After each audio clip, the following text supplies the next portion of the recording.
Amerykanie zabili przywódcę Iranu, ajatollaha Alego Chameneiego, człowieka, który przez dekady był symbolem i zwornikiem irańskiego systemu. No i teraz wiele osób mówi, to koniec reżimu. Ale nie tak szybko.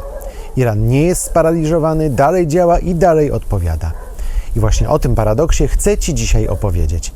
Posłuchaj tego odcinka do końca, a dowiesz się, czy Amerykanie rzeczywiście mogą zmienić władzę w Iranie. A jeśli nie, to kto teraz tak naprawdę trzyma stery w Teheranie? Jest poniedziałek, 2 marca 2026 roku.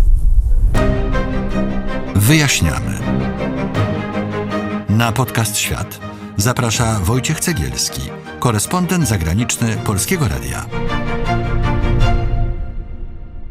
Uwaga, to nie będzie relacja minuta po minucie, bo sytuacja zmienia się z godziny na godzinę.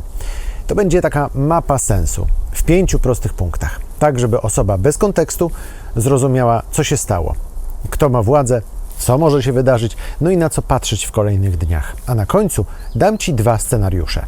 Najpierw fakty. W pierwszej fali wspólnych uderzeń USA i Izraela ginie Ali Chamenei. Uderzenia były wymierzone w odcięcie głowy i w rozbicie dowodzenia, a Teheran znalazł się w najbardziej ryzykownym momencie od 1979 roku. Donald Trump wprost wzywa Irańczyków do obalenia reżimu i przejęcia władzy, a Netanyahu mówi o tym, że zmiana reżimu jest możliwa. No i jeszcze jeden fakt ważny. Iran mimo strat wśród dowódców odpowiada i to z przytupem. Atakuje cele amerykańskie w regionie i Izrael. Uderza też w cywilne miejsca w Zatoce Perskiej, takie jak choćby lotnisko w Dubaju, co tylko poszerza ten konflikt. Dobra, tyle faktów. Teraz sens, bo to jest dokładnie ten moment, w którym media robią pewien skrót. Zginął Chamenei, więc reżim się posypie. A to wcale nie jest takie proste. Zróbmy krok wstecz. Kim był ajatollah Ali Chamenei? Otóż Chamenei był najwyższym przywódcą Iranu od 1989 roku, 37 lat. Czyli kim był dokładnie? Co ta funkcja znaczy? W największym skrócie, najwyższy przywódca duchowy w Iranie to człowiek, który stoi na szczycie całego systemu.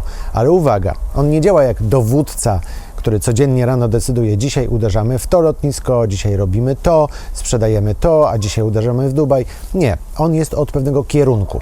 Można to porównać do takiej dużej firmy. Najwyższy przywódca to ktoś, kto mówi, ok, idziemy w stronę taką a taką, tego nie wolno, na to się zgadzam. No ale już konkretne operacje, kiedy, gdzie, jak, robią ludzie niżej. W tym przypadku wojsko, służby, dowódcy, aparat bezpieczeństwa. I dlatego śmierć Chameneiego nie musi oznaczać paraliżu, bo Iran ma warstwę władzy.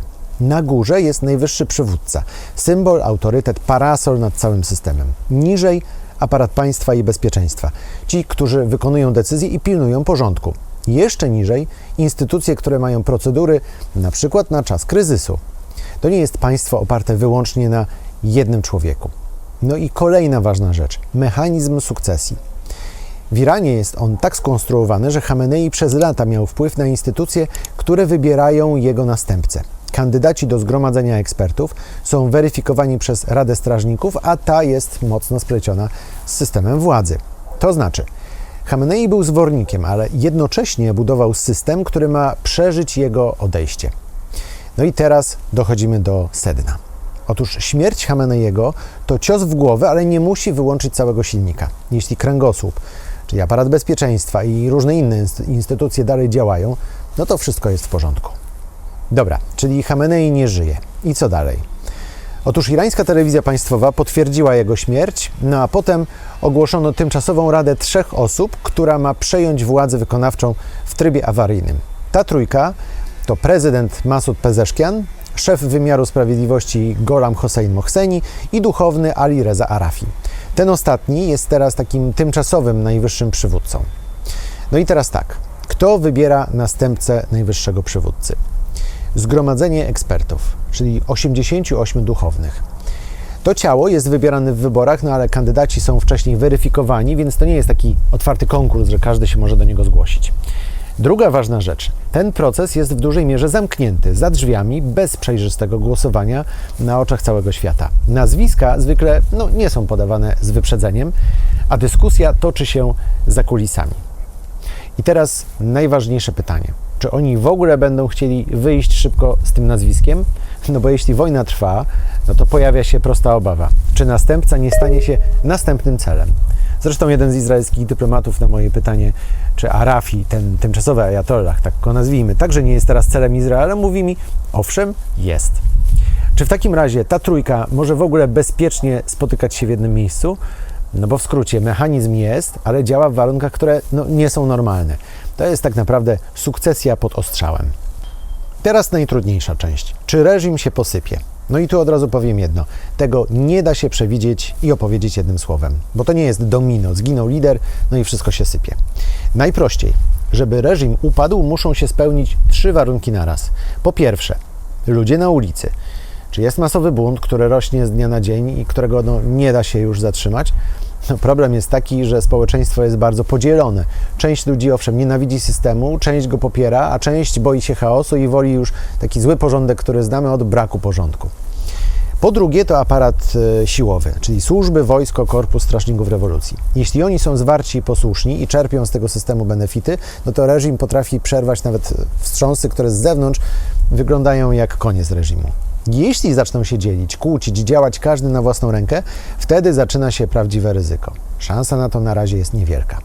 Po trzecie to elity na górze, czyli walka o frakcję po Chameneim, jeśli nie potrafią się dogadać co do następcy i utrzymać wspólny front. Jeśli potrafią się dogadać, to system działa, jeśli nie potrafią i zaczyna się wojna o schedę, no to wtedy się sypie. I teraz dopiero w tym kontekście widać, co robią USA i Izrael. Oni uderzają nie tylko w symbole, ale też w rzeczy bardzo przyziemne. W bazy, w sprzęt, w logistykę, w fabryki, w dowodzenie. Czyli próbują zrobić tak, żeby Iran był chociaż coraz bardziej bezbronny, coraz bardziej zmęczony. Ale uwaga, zmęczenie państwo to nie to samo, co obalenie władzy. Możesz zniszczyć część potencjału wojskowego, a system polityczny nadal będzie stał. Jeśli oczywiście ma ludzi, struktury i aparat przymusu. Dlatego moja odpowiedź brzmi tak. Śmierć Chameneiego to jest oczywiście ogromny cios. Może przyspieszyć pęknięcia, może zwiększyć chaos w decyzjach, może też wywołać nerwowe, bardziej brutalne ruchy. Ale sama w sobie nie oznacza automatycznie, że jutro reżim się zawali. W praktyce to będzie test jednego pytania. Czy kręgosłup reżimu trzyma się razem, czy zaczyna pękać? Dobra, i teraz finał. 2 scenariusze, co dalej? Ale zanim one padną, musimy zrozumieć jeszcze jedno. Dlaczego Iran uderza tak, żeby bolało zatokę? I tu jest rzecz, której naprawdę często nie ma w głównych mediach, bo to nie jest takie efektowne jak mapka lecących sobie rakiet na przykład. Otóż Iran, stojąc w obliczu zagrożenia egzystencjalnego, może uznać, że wciągnięcie sąsiadów z Zatoki Perskiej do kryzysu jest jedną z niewielu dróg, żeby zmusić Amerykanów do rozmów. No i to się składa tak naprawdę z kilku elementów. Po pierwsze, presja komfortu i pieniędzy w Zatoce. Nie chodzi wyłącznie o to, żeby coś zniszczyć. Chodzi o to, żeby wprowadzić tarcie. Strach, chaos, koszty, przerwane loty, tak jak w Emiratach, ubezpieczenia, ryzyko w portach, ryzyko na lotniskach. BBC pisze o uderzeniach, które dosięgnęły cywilnej infrastruktury w Zatoce, lotnisk, portów. No i to jest sygnał. Wasza prosperity w Bahrajnie, Omanie, Kuwejcie zależy od tego, czy jest bezpiecznie, a my potrafimy sprawić, że nie będzie bezpiecznie. Drugi element to cieśnina Ormus. To przez nią przechodzi 1/5 światowej ropy. Jakieś 15 milionów baryłek dziennie. Nawet jeśli nie ma formalnej blokady, no to już sama niepewność robi robotę. Rośnie ryzyko, rosną koszty, część statków czeka, ubezpieczyciele podnoszą stawki albo w ogóle wycofują polisy, a tankowce unikają przejścia przez tą strefę wojny i czekają. No i teraz sedno. Iran może liczyć na to, że w którymś momencie te bogate kraje Zatoki Perskiej powiedzą w Waszyngtonie: no dobra, to może już starczy, bo my tak naprawdę za to płacimy. I to jest presja polityczna właśnie przez gospodarkę. No i teraz te 2 scenariusze. Scenariusz numer 1. Dogadanie i wyjście z twarzą. Ten scenariusz wygląda tak. Po kilku tygodniach, albo może nawet wcześniej, pojawia się kanał rozmów. Każde ogłasza swoje zwycięstwo. Ameryka mówi: złamaliśmy zdolności, pokazaliśmy siłę. Iran mówi: przetrwaliśmy, obroniliśmy swój honor. A państwa Zatoki w tyle chcą po prostu powrotu przewidywalności, powrotu turystów i kasy. No bo Trump uruchomił tak naprawdę wielki hazard, którego wynik jest niepewny, a konsekwencje, w tym gospodarcze i polityczne w Stanach Zjednoczonych, mogą szybko wrócić na stół. W tym wariancie presja kosztów działa, zarówno na Iran, jak i na Stany Zjednoczone. Drugi scenariusz jest znacznie mroczniejszy. Bombardowania trwają, Iran odpowiada, wojna rozlewa się na region, no i w tym wariancie Iran podkręca presję na Zatokę i na cieśninę Ormus. Nie dlatego, że to jest najbardziej racjonalne, tylko dlatego, że to jest jedna z niewielu dźwigni, które realnie bolą Zachód i sojuszników Stanów Zjednoczonych. No bo dalsza eskalacja, uderzenia w infrastrukturę energetyczną albo na przykład ryzyko dla transportu, dla samolotów mogą wywołać silny szok cenowy. W tym wariancie tak naprawdę przechodzimy już nie tylko do wojny na dużą skalę, ale także też do walki frakcyjnej w samym Iranie. No i nie wiadomo, kto to wszystko kontroluje, no i rodzi się chaos. Czyli najprościej. Chamenei był zwornikiem, ale Iran to nie jest jeden człowiek, to jest system, aparat, kręgosłup. Jeśli ten kręgosłup jest spójny, reżim może przetrwać nawet po takim ciosie. Jeśli pęknie, konstytucyjne procedury mogą przestać mieć znaczenie, no bo wydarzenia na ulicy i w armii je przykryją, choć do tego scenariusza jest chyba daleko. I jeszcze jedno, patrz na Zatokę, no bo Iran może grać właśnie tam, w bezpieczeństwo, w lotnictwo, w porty, w Ormus, po to, żeby rachunek tej wojny dopadł sojuszników szybciej niż same USA. W komentarzu napisz proszę jedno, który scenariusz uważasz za bardziej realny, no i napisz też dlaczego. No a jeśli taki spokojny, prosty kontekst pomaga Ci, to subskrybuj nasz kanał. Jeśli masz wśród znajomych kogoś, kto dziś łapie się na nagłówkach, wyślij mu ten odcinek i koniecznie powiedz o nas swoim znajomym. To był podcast Świat, najlepsze miejsce w polskim internecie, jeśli chcesz zrozumieć Bliski Wschód bez ściemy. Jesteśmy też na Instagramie i na TikToku, tam wrzucamy krótkie materiały i aktualizacje. I nie zapominajcie, że już wkrótce ruszamy z nowym studiem, z nową scenografią, no i w ogóle będzie sporo nowych rzeczy w naszym podcaście. A przede wszystkim będzie wyjaśnianie, o co tak naprawdę chodzi, a tego nie znajdziesz nigdzie indziej. Wojciech Cegielski, dziękuję za uwagę, do zobaczenia. To był podcast Świat. Do usłyszenia w kolejnym odcinku.